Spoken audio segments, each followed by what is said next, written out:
Hello বন্ধুরা, welcome back to my channel. তো আমরা গেছিলাম কলেজে, আজকে কলেজে গিয়ে কলেজের কাজটা মিটিয়ে আসার পর তারপর আমাদের সবাই মিলে প্ল্যান হলো একটু কিছু খাওয়া দাওয়া করে আসার। সেই জন্য দেরি না করে সবাই চলে এসেছি আমরা কফি হাউসে। আসার পর এরা দেখো মেনু সিলেক্ট করছে কী হবে না অর্ডার করবে। আর এ তো স্টাইল মারতেই ব্যস্ত হয়ে থাকে। আর আমার পাশের জন, ও তো মানে কি বলবো, ওর হাসতে হাসতে ওর অবস্থা খারাপ হয়ে গেছিলো।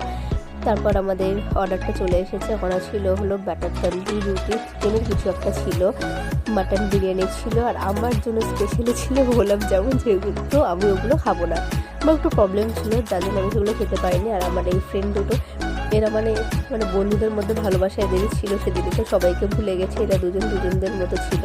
তারপর দেখেছো তোকে একদম গলা জড়িয়ে ভাবছিল, তারপর কিছু একটা বলে ওরা ছেড়ে দিয়েছে। তারপর আমরা খাওয়া দাওয়া করার পর বিলটা পেমেন্ট করে আমরা বেরিয়ে গেছি। আর এরা দুজন সবসময় ফার্স্ট থাকে, কারণ দুজন আর আমার পেছনের দুজন আছে, তোমরা দেখতে পারবে, এই দুজন